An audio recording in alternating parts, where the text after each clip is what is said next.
my name's Olivia Luper. I am 35 years old. um, I have 3 children. I own a marketing company for financial advisors that I started in 2018. I'm the podcast host of Get Advisor Fit, where we use fitness principles to talk about marketing for financial advisors.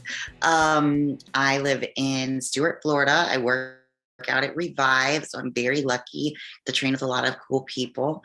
My coach is Matt Cott of Camp Jansen, and we started together after my show, after my last season, which ended with nationals, 3rd place in women's physique and 6th place in figure. So I took a little off season. Now I'm back in prep at 10 and a half weeks out for USA's. And yeah, I mean, I could tell I could go on forever. So you tell me what you want to know. Let's take it back a little bit. How'd you actually get into the world of fitness? Okay, so it's really bizarre and ironic because I would say like 3 years ago, I was sitting on my couch, like scrolling through Facebook and Instagram because I used to still look at Facebook then. And I was like, I don't know why people like to work out. Like, this is so weird. Like, how do people actually like torturing themselves? Like, I would just rather sit here and, whatever, hate, I guess, I mean, hate my body and whatever. I just could not wrap my head around how people like worked out all the time. Now, I was an athlete growing up. Like I played lacrosse, I ran cross country. I always was in sports, but I just could not understand as an adult why you would want to go work out. And I remember making a post like, this is torture. You guys are crazy. I don't know why you do this. Flash forward like maybe like 18 months after this moment on my couch that I'll never forget. I was basically, and a lot of people know this, so I'm not really like ashamed of it or anything. I was basically a drunk. I was drinking a lot. My son, well, he's 4 now. So this was like 2000, the first half of 2019. So it's been like 3 years. But I was getting to the point where I was like, okay, girl, you are drinking too much. You are waking up hungover every day of your life. You are turning into a waste case, and this is not cute. Like, you need to grow up, figure your shit out, and not do this anymore. So that was one thing. Okay. And I don't know if you go from drinking every day to not drinking at all, your energy level goes from snail to like, oh my God, what do I do now? What am I going to do with myself? Okay. So that was the first thing. And I was like, what am I going to do with all this energy? The second thing was my son was like maybe 2 years old or something, 1.5. And I had a mom bod and I was like, not happy with it. I have basically loathed my body my entire life. But after having my son, it was just like, I was just got to a place where I was like eating too much, drinking too much, not taking care of myself. So I was like, you got to quit drinking. And I wanted to be hot. There was a day at the beach when my husband was checking out this girl and he was like, yeah, she's hot as fuck. And I was like, that's it. I need to be hot as fuck. So that was it. I went to the gym. I wrote my husband at work. He's like, what are you doing? Because I worked from home. And at the time, he still had his regular job. And I was like, I'm at the gym. He's like, no, you're not. I was like, I am. I had to send him a picture because he didn't believe that I was at the gym. And then that was it. From then on, I asked a fitness friend of mine, like, how did you get fit? Because I want to be sexy and, look good. And so she hooked me up with a coach, a lifestyle coach, who basically just put me in a caloric deficit and I lost weight, which, no surprise there. But I started doing Orange Theory.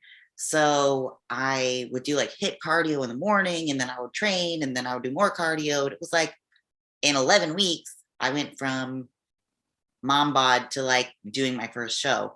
And that wasn't even ever the plan. When I first started, I was like, no way I'm putting on a sparkly bikini and showing off my body. This is not for me at all. You guys can have your thing. I just want to look good. I just want to be sexy. But then as I started peeling the fat off and like feeling good, I was like, yeah, I do want to show off my body. This is sweet.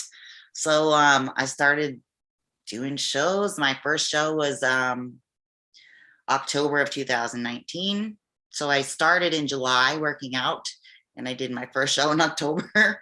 And I did bikini. I was even arguably then, even though it was completely natural still at that point, which everybody who's ever followed me or seen anything of mine, that's not the case now. I mean, hello, can you hear my voice? Um, but so I was completely natural then, but even so, I was arguably already getting too big for bikini. So I moved into the figure division. And now this season I moved into women's physique. And so that's that for how we got into it, had to quit drinking and wanted to be sexy. All right, guys, we're going to take a quick break here just for a second. Let me tell you about Smoking Gun Coffee. They're a veteran-owned coffee company that strives to produce a quality coffee at an affordable price. They only buy coffee from small coffee farmers around the world with a cup score of at least 85. Each batch is roasted to order for maximum freshness. They also donate a large portion of their proceeds to organizations that help local communities, veterans, first responders, or you can donate to the foundation of your choice at the checkout by going to www.smokingguncoffee.com.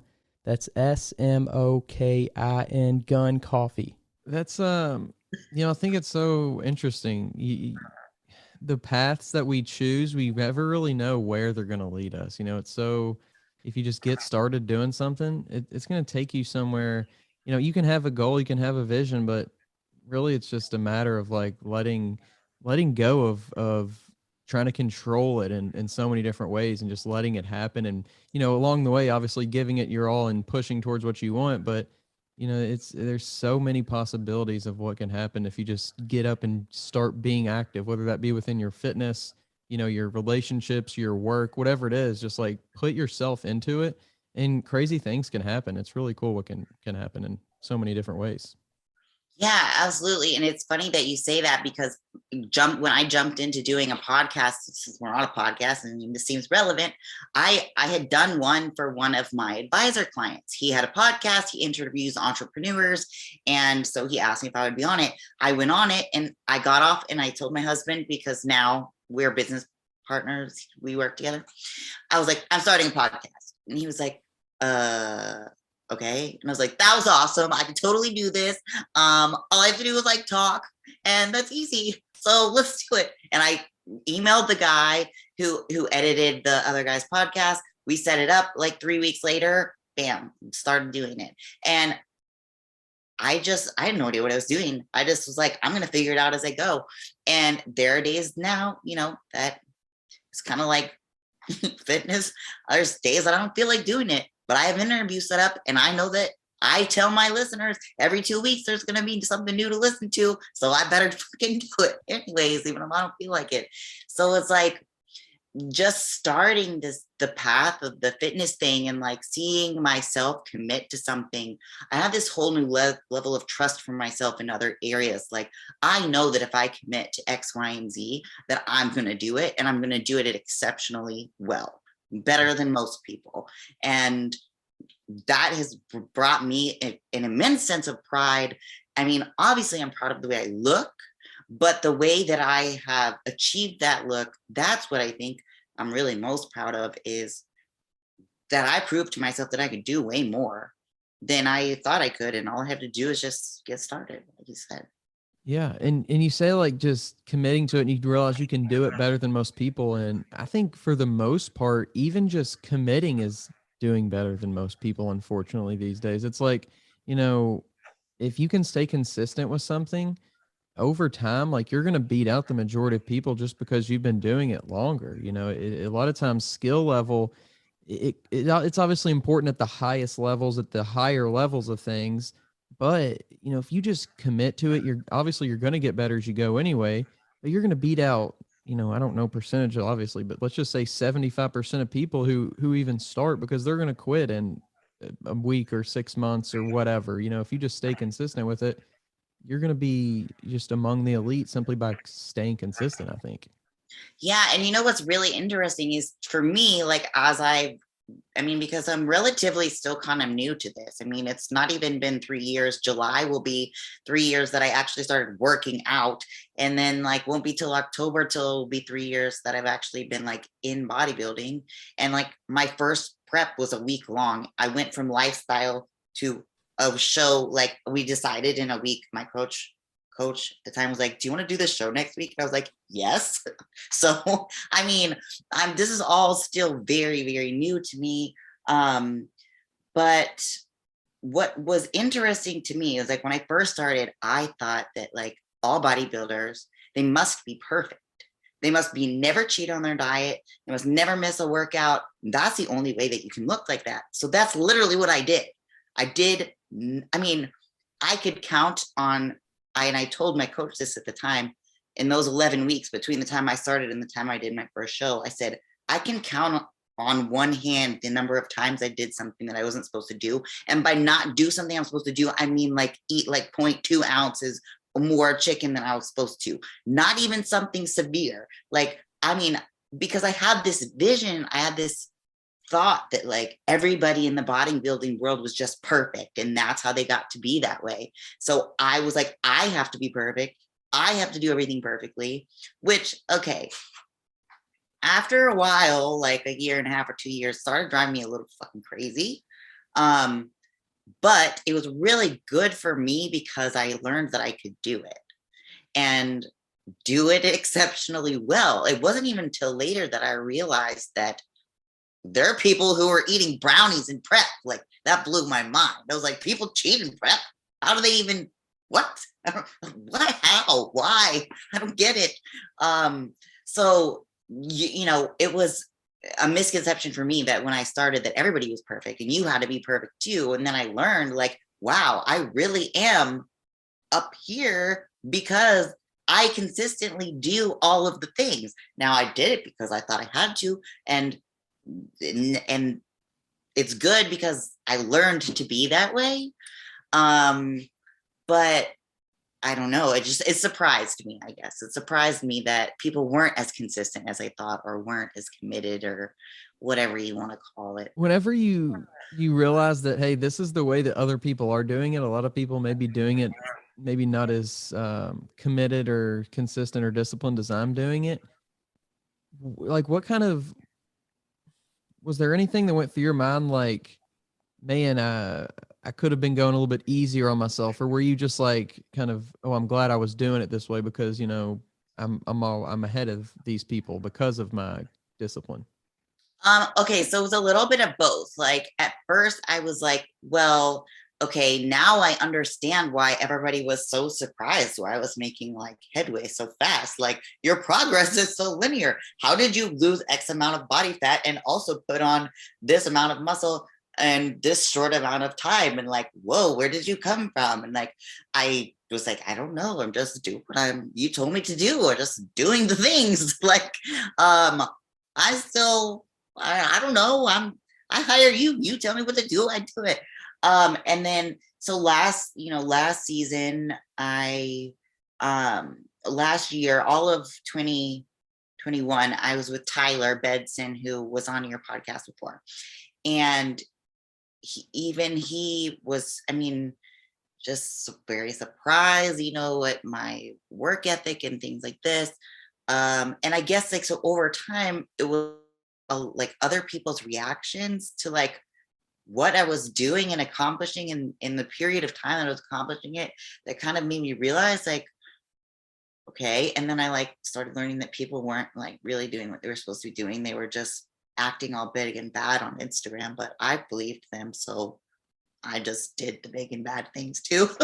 But then like, yeah, so I mean, at some point I would get like, there was a period of time, especially like in last prep, where I, you know, found myself like, when you get hungry and you get tired, like, well, maybe if I just, but I think that I'm too, and this is sort of like a character flaw. I think that I'm too much of a control freak to let myself do things I'm not supposed to do. So, and it haunts me. Like, I just can't let it go. It's like I've let myself down. Like, To me, it's more stressful to not follow your plan and deal with the guilt and the knowledge that you fucked up than to actually just do what you're supposed to do, because it's so much less stressful. Like, I would just rather follow my plan and have no worries and la la la, go about my life. Yeah. If you know, like, you had something you weren't supposed to have, or you didn't finish your last 5 minutes of cardio, like, you have to live with that, and it's just too much for me to handle on top of the rest of my life. So I just do what I'm supposed to do, and I'm glad that I'm like that, because it makes the rest of my life less stressful. Yeah. It's it's definitely one of those kind of double-edged sword things, but it's a good thing, I think, too, for the world of bodybuilding to have that mindset. And I was actually talking to Savannah Sharp, I think is who it was, and she was like, whenever I don't feel like doing that extra rep, or I don't feel like, eating that extra whatever, or less whatever, or I want to eat this other thing I shouldn't be eating, she just said she thinks of like, is that going to be the one thing that holds me back from getting the place that I want to get, and I think Yes, that's such a good long-term way to think about it.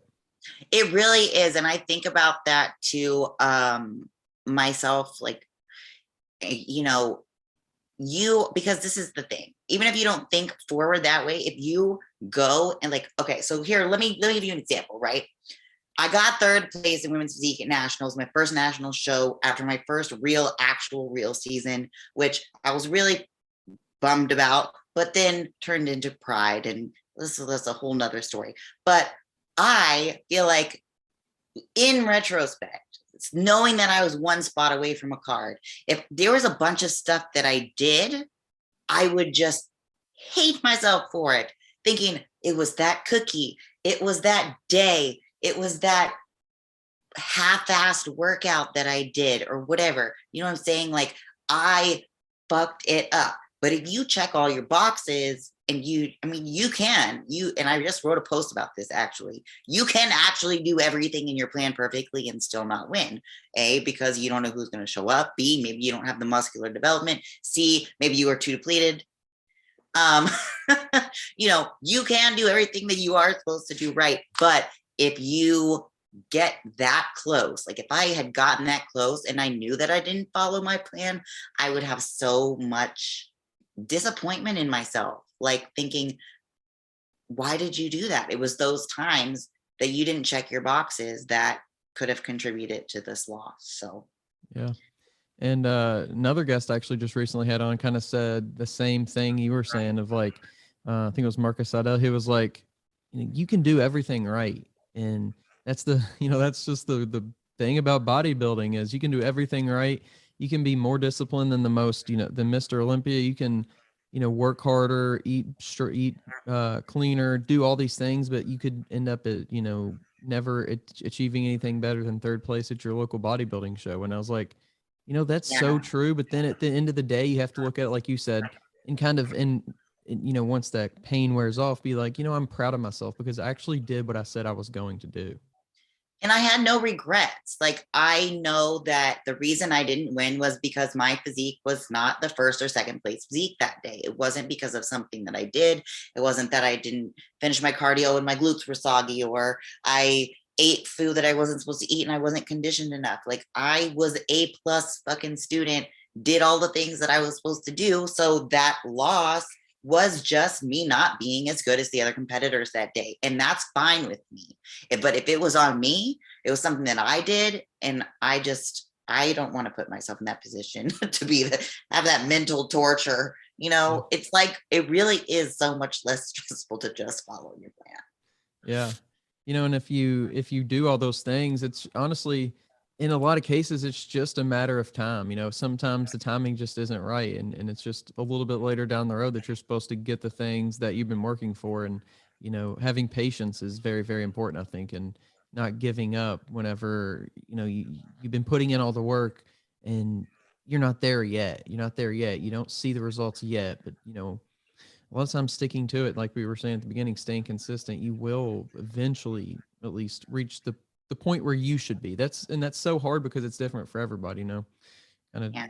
Everybody's not going to be the top. Everybody's not going to be the best, but everybody can be the best version of themselves. And I think that's what attracts me so much to bodybuilding, is that that's what people are really trying to do on a mass scale, is be the best version of themselves. And I think that the little microcosm of our society, if everybody could apply that to their lives outside of, fitness, of course, too, then, just imagine what would be possible for our human race. Yeah, I think, I don't know if it was like Plato or Socrates or Aristotle or something like that, but it was like this page I follow on Instagram, and it was like the Stoic something or another. And the quote was like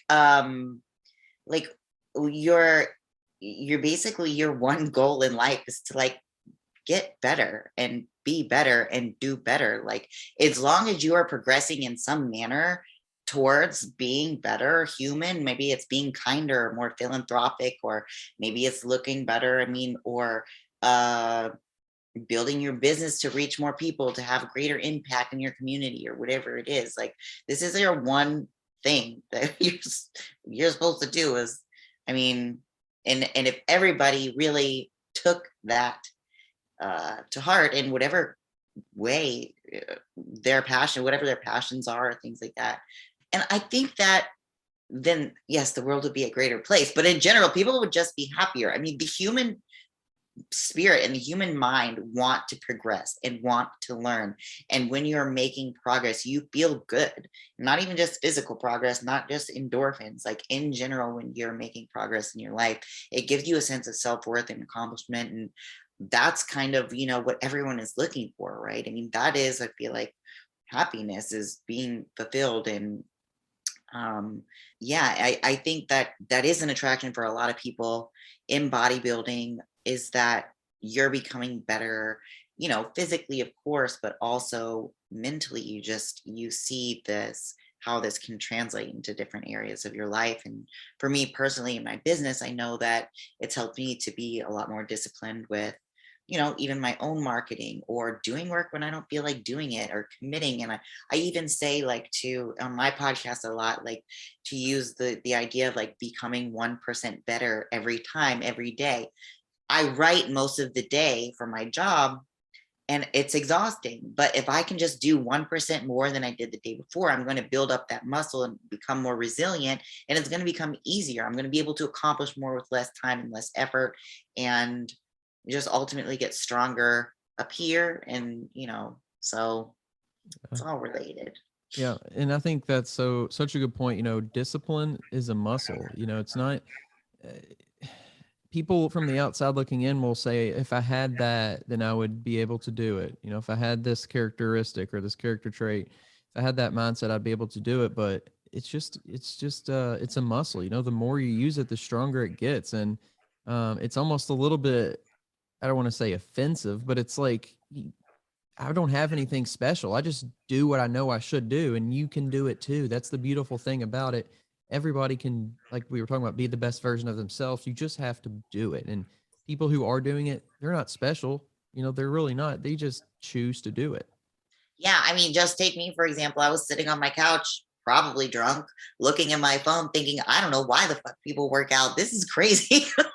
And here I am. And it's like my entire life is centered around it. And it's actually, today I was on the Stairmaster doing my afternoon cardio, and I was looking at my friend who works out. And like, one time he said to me, he's like, yeah, like, you work out like it's your job. And I'm like, yeah, but look at you. Like, you don't bodybuild, but you're here every day at the same time that I'm here too. Like, you're committed to this. No, I'm no more committed to this than you are. It's just that my goals are different. You work out so that you look good for the ladies, but and I'm working out so that I can look good on stage and, reach those goals. But his discipline muscle is as far as showing up to the gym, is just as strong as mine is, because he's there every day the same time that I am, so I think it is something that can be developed, and you just have to start. And just small milestones. And I'm not good with small milestones, and but I know how relevant this advice is, because I think of something that is difficult for me, which has been my entire life. I just terrible at spending money. Financial control, terrible with it. When I'm trying to understand other people's struggle, I think in my head, like, look how hard this is for you, And, this is their finances for them. I'm like, I want to do all the things that I'm supposed to do, make all the contributions, do all the saving. I want to contribute to this. And he's like, no, we're going to walk before we run, or else you're not going to make it long term. And so it's just these small steps, and we hear it all the time, but it is these small steps that build the muscle. And when the muscle gets stronger, the big steps are not nearly as hard to take, and they feel good, and you make progress. The bigger steps you're taking, the more progress you're making, the more fulfilled you are, the happier you are, probably the greater impact you're having on other people, the deeper your personal relationships can be. Just the benefits are exponential. This podcast is sponsored by Smoking Gun Coffee, a veteran-owned coffee company that strives to give back to those in need. Don't forget to use code TWR10 for a 10% discount at checkout. Definitely. So you mentioned kind of having like that 1 week prep initially for your first show. Yeah. That's definitely not common. How did that translate going into your second, though? Your second prep, I guess really your real first prep, if you want to call it that. How did you handle that from obviously the physical, the mental, and the emotional side of things? Well, okay. So even though I was so I always like to say I had a 1 week prep, because technically I did. But okay, in those 11 weeks, I was doing AM and PM cardio, I was training, and I was in a caloric deficit. So for all intents and purposes, minus performance enhancing drugs, I was kind of in a prep. Do you know what I'm saying? So if you looked at it, my goal was just to be a lifestyle client, to lose weight and things like that. But things I was doing are things that people do in prep, which is eat less and do more. In a nutshell. Now, that particular person that I was working with was really good at helping people accomplish that, especially like in their first, just entering into bodybuilding, want to get their feet wet, blah, blah, blah. But, when you get to a level that you want to be competitive, it was sort of like you would kind of outgrow that model and look for something more tailored to what your goals were. For me, I knew that I wanted to be competitive in figure. So when I didn't really have a real coaching bodybuilding experience where I was eating in any kind of surplus to build muscle, until I started working with Tyler, and that was in December of 2020. And then we stayed together for all of 2021. So going into prep with Tyler, which is last season from October to December 2021, it was really my first prep experience. And I had no idea what to expect. So like my other coach had kept me basically 3 weeks out stage lean for 2 years, or whatever it was, a year and a half. So whenever I did get ready for a show, it was just like we did a little carb cycling and then we dropped on stage. There was nothing really there was no prep really going on. And he never let me put on enough weight to actually put on new muscle. So I was always stage lean and not putting on muscle and not growing, and curious why I wasn't growing. In retrospect, hit cardio twice a day and eating 1,000 calories, you're not going to put on muscle. So, learned a lot since then. But so being with Tyler was really my first prep. So this last season was my first prep. We started at 16 weeks out. And I just had no idea what to expect. Like for the first 16 weeks to like 8 weeks, first 8 weeks, I was like, this is easy. Like what? Like, I don't understand. I still feel good. And even this prep now, I have a different coach, but still feel good. I'm at 10 weeks, blah, blah, blah. And I think that's pretty typical. I feel like people don't really get like feeling shitty till like 8 or 7 or 6 weeks. So I think that's pretty normal. But with Tyler in my first real prep, I just did everything I was supposed to do. And I just kept getting leaner and leaner and leaner. And then that's when he was like, Liv, do you want to try doing women's physique? Like, you're super lean. And did not expect your body to do that. And I was like, Okay, sure. Whatever you think. I mean, let's try it. Why not? And I actually love it a lot more than I love figure. So I'm hoping that I get my pro card in physique and not figure. But it was a completely different experience because it was a longer period of time. It was a much milder deficit. So, the rate of loss was slower, trying to preserve tissue. It was basically, I guess what real prep is like, more so than I had experienced before. And I remember at like 2 weeks out, I said to Tyler, yo, like, I have no idea what I'm supposed to look like, because I really didn't. I was like, am I like ready? Am I gonna be ready? And he was like, oh yeah, we're coasting in. I was like, oh, that would have been nice to know. I'm just like over here, like cardioing my ass off. I feel like I'm gonna pass out every time I'm doing my PM cardio, and I'm right on track. But you know what is good about that is that the minute somebody tells me like you look good or whatever, I'm like, oh, okay. And I can feel myself ease off a little bit, the gas pedal for a little, like, oh, all right, I'm looking good. Like, okay, my heart rate, okay, we're fine. But like, if you don't, like, and I think it's like in my like people pleasing thing, like I have to be the best. I want to be the A+ student. I want to be like your ideal client. So I'll just push and push and push until there's nothing left to give.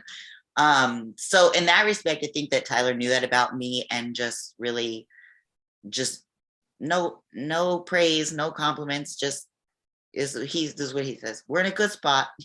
We're in a good spot. So finally I was just like, I have no idea what it's supposed to look like, man. Like, and he's like, no, you're great. We're coasting in. And I was like, oh, cool.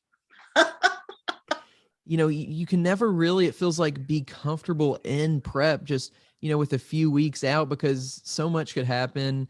Yeah, you start to freak out because your time is limited. So there's only so much time you have left to change something if something has to be changed. So you start second guessing everything. Stepping on stage, I want to talk about that experience, going from your first experience on stage to that second one with more of a traditional prep and that whole deal. What were kind of some of the differences between that first and that second experience? Well, okay, to clarify, my first experience with my 1 week prep, I did do 2 other shows after that with that first coach guy, which were fine.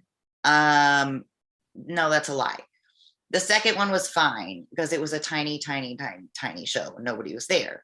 The third show that I did, which was the last one I did with my first coach, was terrible. I had gotten a breast augmentation surgery, put on 25 pounds of basically fat. And then my coach said, hey, do you want to do this show? And I was like, yeah, I need to lose weight anyways. So I went into like 7 or 11 week prep or something like that, which was basically taking a fuck ton of clen and eating no food, which was a terrible idea. I sacrificed tons of tissue. Now, in my defense, I still had no idea what real prep was like. I just did what he told me to do, which was pyramid this clen, do 2 hours of cardio a day for 11 weeks, eat barely anything, and try to make it on stage in something that's not fat, right? So I was like 12% body fat, which is way higher than I was this season, this last season. I got down to like 12%, but in no way was I ready for that show. I looked like shit. I had no lats. I had no X shape. I had no idea how to pose still. I mean, it was a terrible idea. It was a terrible decision, but it was also the best decision of my life because I realized that I never want to be moved to the end of a lineup ever again. And that is when I moved to Tyler because I knew that I needed a real coach if I ever wanted to do significant in bodybuilding. So there wasn't just the first and then the last one I just did. There was some in between. And that last one, the Mel Chansey Holiday Classic in December 2020. And I ended up getting COVID there, but that's another time, another story. But I got like 5th out of 6th in open C. I was devastated and I was pissed and the fire was lit. I was like, never again is that going to happen. I will never be moved to the end again. And I still never want to be moved to the end again. So yeah, I don't even remember what your original question is because I got so fired up about this. But stepping on stage, I mean, the confidence level was completely different. Like I felt ready this time. I was a little unsure still until I got to Kentucky, which is where I did my first show of this last season. And I was like 8% body fat, and I was like see-through, and and I really didn't know what to expect until I saw a picture that Apex Productions actually took of me, and like I saw my striated glutes, and I saw my back, and I saw and I was like, that's me. And I just like, my whole world like zoomed out, and I was like, holy fuck, like you're pretty fucking good at this. Like, holy shit. I was like, I did not believe it. I did not even believe it was my body. And then, so we won the 2 overalls there. I did the Clash, which was in November in Orlando, and I won the 2 overalls there for figure and women's physique. And then we did nationals, and that was really hard for me, holding that for so long. I don't think that I like that very much.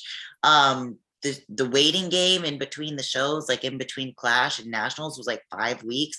And after already waiting like 2 or 3 weeks in between the first 2 shows, I mean, my cardio was down and my food was up, but I still just felt like shit all the time for months.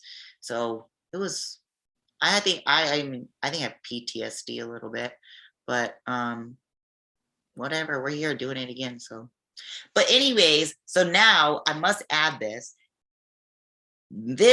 my current coach also peaks differently and approaches prep differently than Tyler did. So I have been instructed to forget everything that I previously thought that I knew and just embrace. And honestly, going back to what we were talking about earlier, like doing everything the way, like you think you're, 100% to the T, like not fucking up. I think that this kind of change, this kind of experience is where that comes to be helpful, because I'm just going to do what he says and trust him, because that's who I chose to put my trust in. So I'm going to follow his instruction. And so far, I'm really happy with it. I mean, we got up to, before we started this prep, I was up to 163 pounds, I think was what I got the highest at. And I started my last prep with Tyler at 150 pounds. So already I know that I'm starting with a completely different body composition, but also a different approach to the way that prep works. So, he's doing things differently than I'm used to. So this is again, just a new experience for me. It's like being new again. I mean, I know the suffering that's coming, but I don't know. It's just different. It's different. Yeah, that's very interesting. It's interesting to, I guess, really have that much faith in a person, to guide you, especially if you're the person that's willing to, like you, to just do what they say, to say, okay, this is, put my trust in them. I chose them. So we're going to do what they say, but that has to be really challenging for a lot of people. Well, okay. So on that note, and I don't think that I've ever said this publicly before, but here it is, because I was going to talk about it in my YouTube channel eventually. I have a little bit of regret about not saying something between the Clash and Nationals to Tyler about the way I was feeling. And I felt just skinny. Like I just felt like I was wasting away. But I'm not one to complain. I didn't want to be like a pussy. I didn't want to not be doing what I was supposed to be doing. So I just kept my mouth shut. And then when I showed up backstage at Nationals, I could tell the difference between myself and the other girls. And I was just not full. Like they were like busting through their skin, and I was like withering away like a wilted flower. And I was crazy conditioned. Like I still remember people just like staring at me like in belief, but I could tell as soon as we were back there in our suits, like lining up, I was like, that something is wrong here, or something is like not quite right. And I think that I don't blame Tyler. I don't blame anybody. I think that it was our first season together. And I think that we were probably erring on the side of not, I guess the term is spilling over or overfilling or whatever. But I think that when I got my feedback from Sandy, in my email, she even took the time to like take my nationals pictures and put them next to the girl who got first in open C and show me, like, she said, you are way too depleted. Do you see these girls' full muscle bellies? Like, you were too depleted. And I was like, what? All I could think for the next 2 weeks was, you mean I could have done less, eaten more, and possibly done better? And then Sarah Villegas, or whatever, I don't know how to say her last name. The one who got first place, Olympia, Sarah. She made a post like around this time, and this is about around New Year's, and she showed, it was a picture of her backside, like with her glutes and everything, and they were grainy as shit and like super, super, super, super conditioned. And her post was like, I don't like posting pictures like this because this is not actually what women's physique looks like. This is me 2 weeks before the show when I'm completely down to nothing. And then I spend the next 2 weeks filling up to get ready for stage. And when I saw that picture, I was like, that was me. I needed to like eat for 2 more weeks, or like rest for Reverse 2 more prep weeks or something. Yeah. and like fill my body back in from this extremely long show season. And so I really think, do I think that if I was fuller that day, I would have gotten first or second place? Who knows? I mean, to be honest with you, maybe I wouldn't have. Maybe my muscular development wasn't there. Another thing that I had weak was like my abs and my core, which I've been working on since then. So there's not to say that if I had come in fuller that I would have even gotten my card or placed first or second. But I think that if there's one thing that I learned, is that I should say something, at least in the capacity that I at least ask, like, am I supposed to be feeling this skinny? Am I supposed to be feeling like I'm dying? Because maybe then my feedback would have helped us make better decisions about peaking for nationals. So yes, I think it's good to just follow your plan and do what you're supposed to do. But I learned a very valuable lesson, and that is to speak up when you actually feel like something is important. And, obviously it was important. That was the whole goal, of us working this whole season, was to end up with a pro card, but whatever. So my valuable lesson was to speak up when I feel like I should say something. So that's double-edged sword. Experience, I think, plays a role in that too. So yeah, and like time together with your coach. I mean, like there's a lot of things and that can go with that. But we learn these lessons, and I think that in retrospect, like you were saying earlier, like things happen in due time and in the time that they're supposed to happen, and it just wasn't my time. I was not mentally developed enough to be a pro yet. And that sounds like a cop out or something, like I'm giving myself an excuse for not winning or something like that. But like when I look back, I mean, there's still so much that I don't know. How could I mean, and even in the time period since from December until now, it's only been 6 months, almost, not even 6 months. And I feel like I have learned so much about myself as a bodybuilder. And so I really don't think it was my time, amongst other things. Yeah. And I think people have to go through that to really learn and appreciate the down, and to figure out what it means to want to really win, and refocus or get the perspective back or whatever it is. I don't think anybody successful has ever been 100% successful, because that's not what makes a successful person. It's the failing and getting back up and, realizing what it takes to win, to, actually become a more successful person. Exactly. And I just think that and I made a post about this too recently. Like, I think that mentally I needed to see like what it was like to not just go in my first season and win my pro card. Like, I needed to have a little bit more respect for the process, to be honest, and for the sport and things like that. Basically, this has got a whole new respect for all of it. And I was so focused like on just like getting my pro card and like getting out of the NPC and like, but like didn't enjoy like any of it in the process. And like now I'm just happy doing what I'm doing. Not that I don't want to get my pro card, not that I don't want to get out of the NPC and move into the IFBB, but like I'm still happy here. I'm still happy doing what I'm doing, because even after I get my pro card, I'm still going to do the same things. I'm still going to measure my food. I'm still going to do cardio. I'm still going to train like a beast. Like, nothing is really going to change except for the type of stage that I step on. So, I didn't appreciate it for what it was.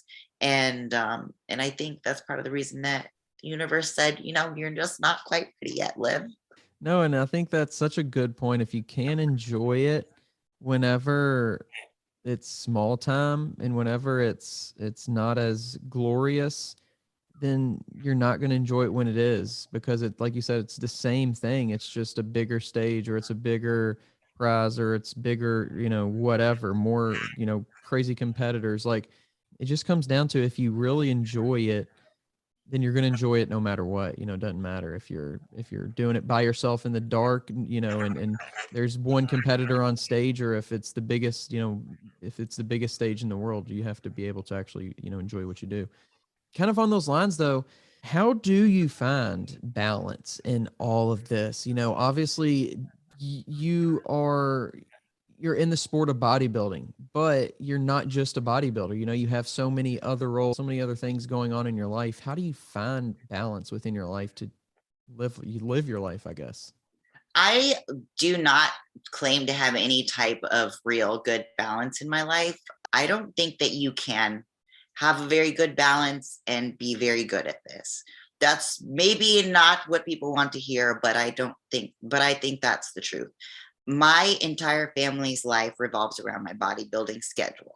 We don't go on vacation when I'm in prep. A lot of our extra money is spent on my bodybuilding. I go to bed at like 8:30 at night, so my kids know that anything that happens late at night, we're not going to be doing, or they're going to have to do with somebody else. My husband knows that I'm going to be at the gym for 3 hours a day. He knows that the things that we do on the weekend are going to be scheduled around my meals and when I have to train. Now, as it's become a bigger, the longer it's in my life, the better I am at making it more accommodating for other people. But there's in no way like some healthy balance that exists. Like, my spouse and my children and everybody in my life who chooses to be in my life know that this is the top priority for me. And I don't think that some people are going to like that answer from me, but that's just basically the way it is. But in order to get everything done, because I own my own business, a business that is very successful and supports our family and in a very comfortable way, and I have 3 children and a spouse, everything has to be scheduled, basically. So any semblance of balance is built into this schedule, which makes it feel very unbalanced. So I get up super early. I do my cardio before the baby wakes up. I take the baby to school. My husband does the afternoon so I can train. I mean, quite literally, our entire lives are built around bodybuilding. So I wouldn't say that I have balance in the way that people typically understand it. No, I think that makes sense. It's not the traditional. I think people think of balance like on a scale of, if this side is 50%, the other side has to be 50%. And in a lot of ways, that's not realistic for most people to succeed in anything. You have to. I think Tim Grover talks about it in what he writes about. You have to be somewhat obsessive about what you want. Because there's a lot of people trying to do what you want to do, no matter what you're doing. And that doesn't mean you can't have a business, you can't have a family, but it does mean that you have to be willing to. I think balance could also be seen as a long-term investment too. Hey, I'm throwing a lot of time into this right now so I can enjoy the benefits of it later. Well, I mean, in that respect, then I consider, at least for my family home life, like my off-season months are the other 50%. So there's bodybuilding is our entire life, and bodybuilding is just like 40% of our life. So, I mean, it is those off-season months when I can go out to dinner with my family and have a free meal, or, I don't have 2 cardios a day that I have to work in, or, I'm not going to bed. Maybe I'll stay up an hour later to watch a show with my husband or something like, but in prep, like in those, the months in the year that I'm in prep, very strict. And so I guess that's probably the only real semblance of balance that we have, is the in season versus off season. You get to decide what you put in, and that's kind of what you get out of it. It's a lot of times in life, life isn't fair in a lot of ways, but in bodybuilding, I think it's one of those close to fair things. It is. I mean, because like you can't buy it. Yeah, we can all buy supplements and but we all have access to the same stuff.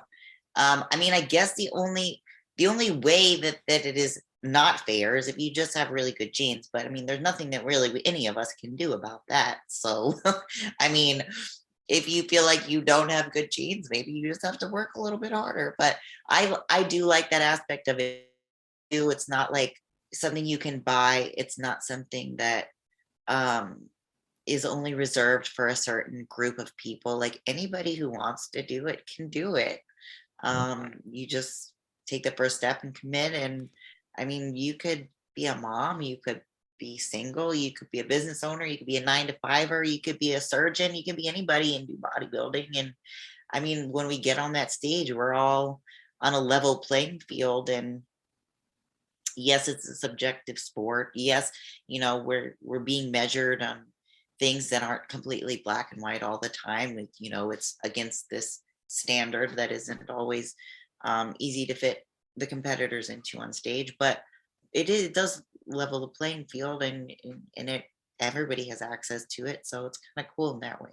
When I was doing cardio today, I was looking around at some of my friends in the gym, and my friend Nadia is going to compete this week at New York Pro in her pro debut. And like, I was just thinking, like, look at all these cool people doing this, like this hard shit. Look at all these people doing this hard prep shit. Like, wow. Like, look how resilient we are. Look how, like, you think, I mean, yes, there's only a small percentage of the population, but this small percentage of the population is still a lot of people. And see a lot of people doing good, hard work is just so refreshing. That's the best word for it, I think, is just refreshing. Yeah, what is Glennon Doyle? She wrote Untamed, or whatever the book's called. And she says we can do hard things. And I tell myself this all the time, especially in prep, when I need to record a podcast and I don't feel like talking. Like, we can do hard things. 5, 4, 3, 2, 1. We're doing it. Get out of bed. Doesn't matter. Push the extra 5 minutes, push the extra rep. We are capable of so much more than we give ourselves credit for. And we just have to show ourselves that we can do it, build the trust with ourselves, and then you feel really fucking awesome about who you are, and life is so much easier.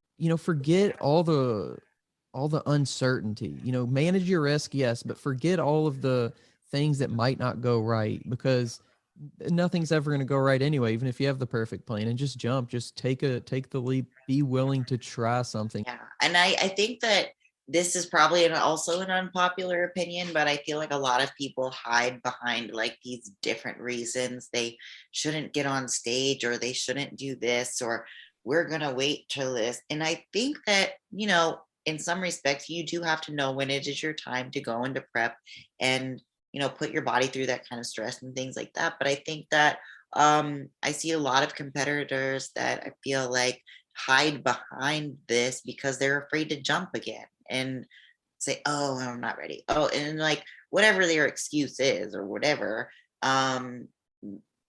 and they just need to like, and it's kind of sad because you know that they love doing it, but this timidity is keeping them from putting themselves out there again. Like maybe they did get moved to the end and they're scared to get back on stage because they don't want to be moved to the end again, and they don't want to go through prep, and they don't want to spend the money to get sixth place again or whatever, you know what I'm saying? And so they can hide behind these excuses, but in sometimes it might just be beneficial to jump and try again. Definitely. No, I think that's a really good place to wrap the podcast up. I think, just take the leap and put yourself in it.